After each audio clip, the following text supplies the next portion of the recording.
The Joe Rogan Experience. If you think about it logically, you would say, well, is it an attempt to effectively push back against China and Russia infiltrating all these countries, right? China and Russia were very close with Maduro in Venezuela.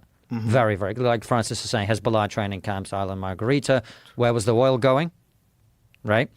Same with Iran. I mean, Iran sells its oil to China and sends suicide drones to Russia to use in Ukraine. So maybe it's that. Maybe the strategy is you're trying to push back against Chinese and Russian influence in all these countries because you can't attack them directly, right? Yeah.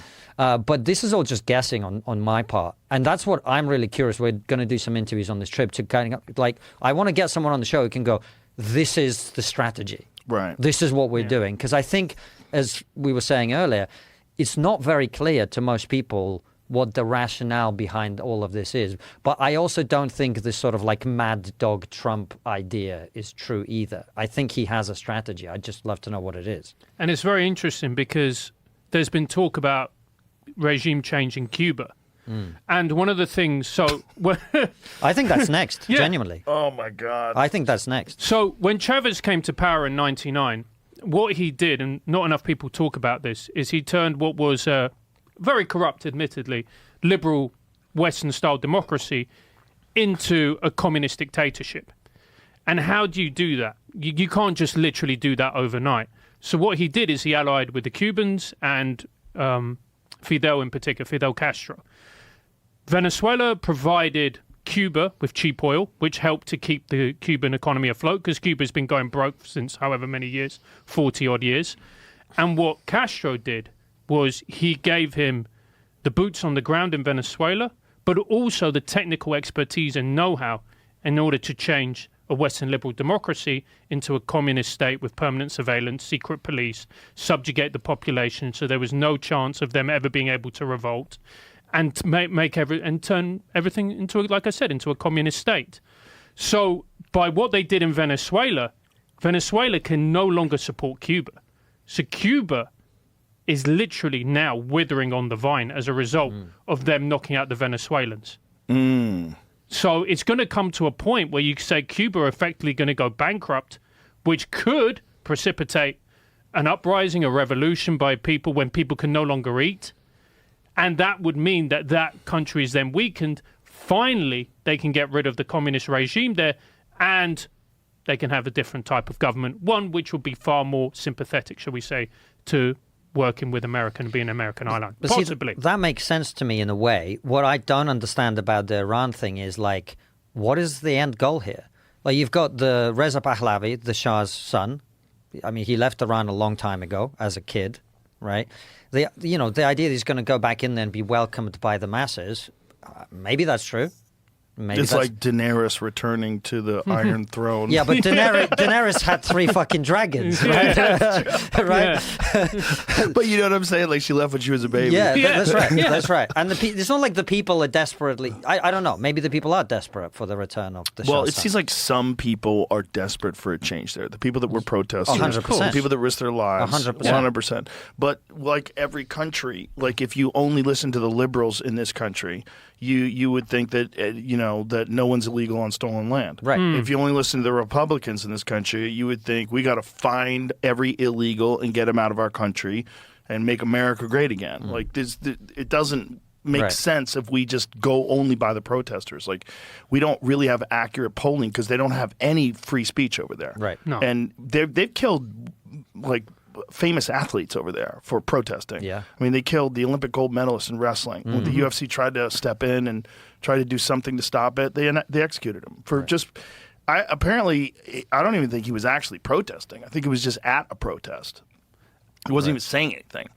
And this is the thing you always have to bear in mind, Joe. I might be wrong about that, though. No, I think you are right. Am I right about that? The final details, I'm not sure, but the fact that he was executed. Yes, he was I know executed. Dana worked very hard to try and save that guy, I think there was some discrepancy as to whether or not he was actually participating in the protest. Right. But that also could have been the defense. I don't know. But, I mean, the fact that they execute people who protest. I mean, there's no way you can support that kind of. That's a scary ass fucking government and run by religious fanatics. That's a scary ass government. But the question is, like, how scary ass does it have to get where invading makes sense?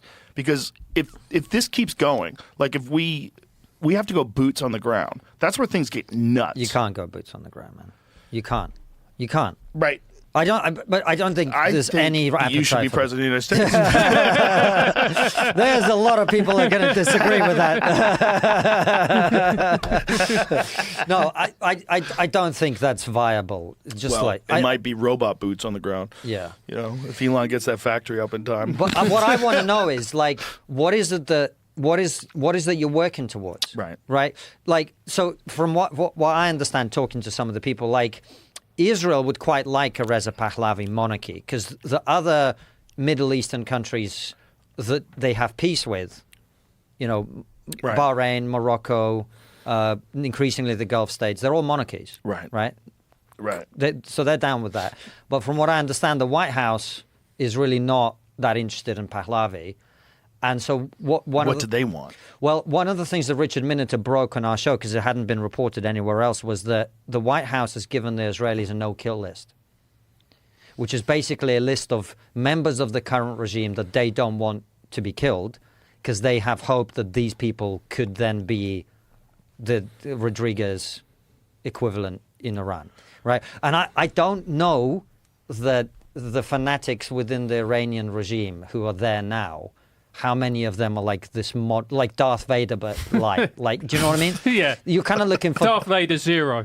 Yeah, no zero Islamism. Like, I don't know that exists, right? Right, sugar-free, Islamism-free. Yeah. So that's the bit, and that doesn't mean that there isn't like a plan. Right. But I don't know what the fuck that plan is right now, and I find it hard to see one. Right. So evil regime gone, wonderful. But the question is always like, what comes after that? Right. That's always the question. And that's where I think your point is very true, which is in the past, there have been times where this sort of approach has gone completely off the rails. Yeah. That's a fact. And it's also, as well, what has been coming out of the Trump camp is contradictory, to put it mildly. You have Hegseth saying one thing, you have Trump saying another. They contradict each other at certain points. Is that a tactic in order to befuddle the opponent? Maybe. Who knows? Or is it the fact that they don't actually have a grand vision? Was there some sort of a concession today on Russian oil? Yeah. Well, I think first of all, Trump let India buy Iranian oil. And I think now they are lifting the sanctions on Russia selling its oil because the oil prices spiked as much as they did. Right. Yeah. Here it goes. U.S. eases limits on Russian energy as oil prices soar. Right. Dum dum dum dum dum dum dum dum dum. Yeah. Well, you've got the Pink Floyd T-shirt, so it's appropriate. But you can see it. Like the oil prices spiked for what? 1 day, 2 days? Yeah. And everyone went full panic straight away. But the thing is, if that carries on for 2 months, the impact of that on domestic politics, I mean, I'm not an expert in American politics, but even I can say that's going to be pretty fucking important. Oh, it's bad. Right. Yeah, it's going to be bad. I mean, if oil prices spike, we're fucked. Yeah.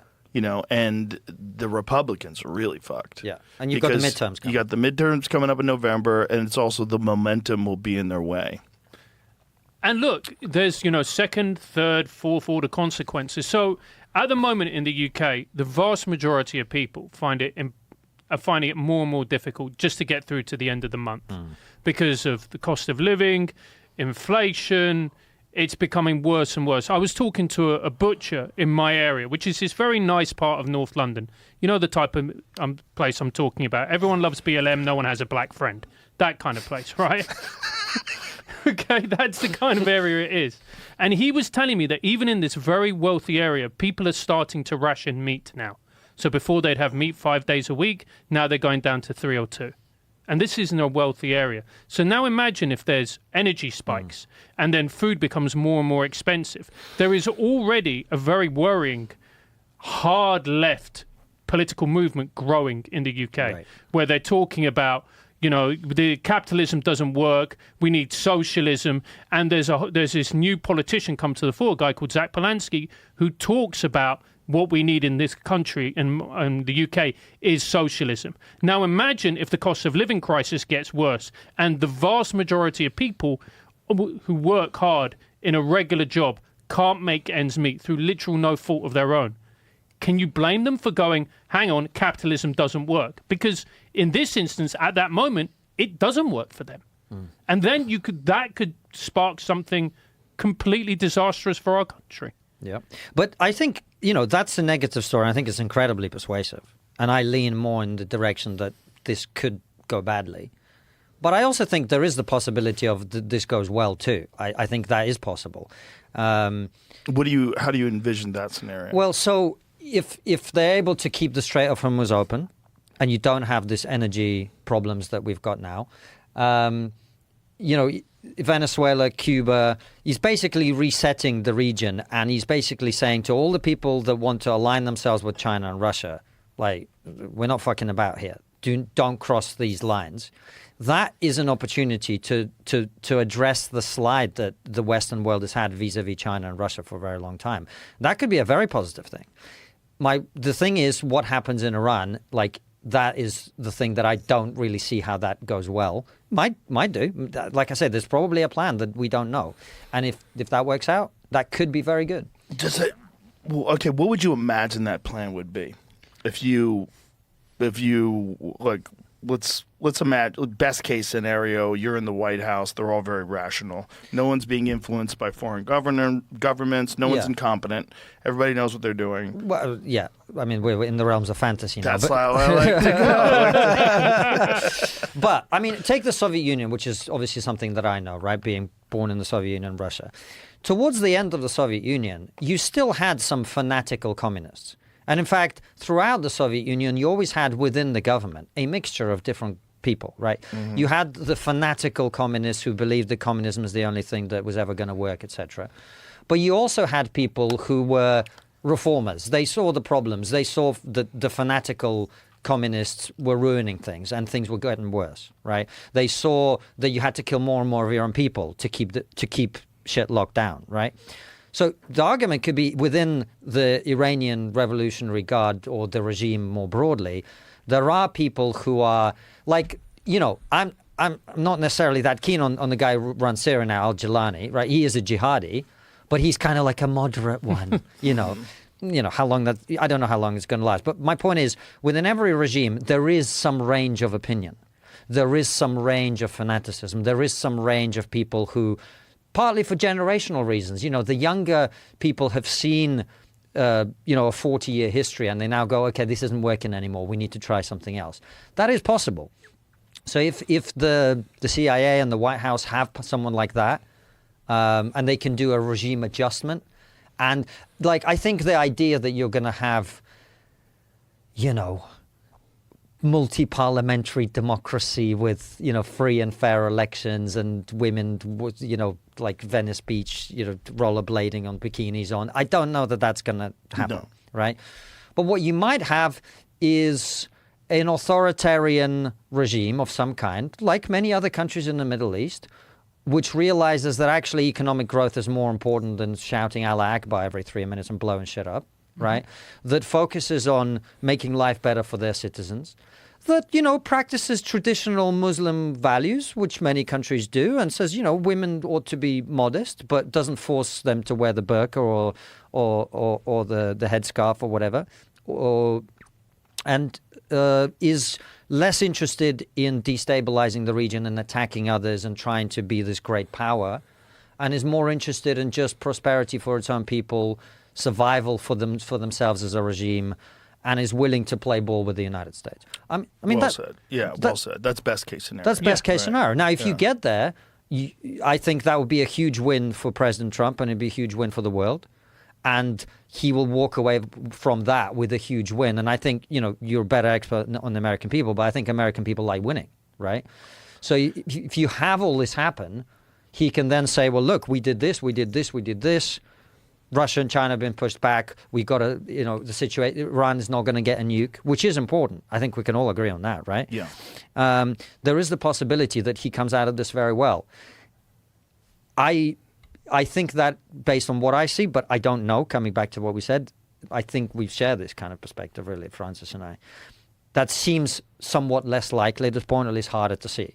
But I think you can tell a persuasive story both ways. I really do. That makes sense. And what you're saying, I think, is very valid, that we need to abandon any idea of them having some sort of a democracy over there. It's not going to happen. No.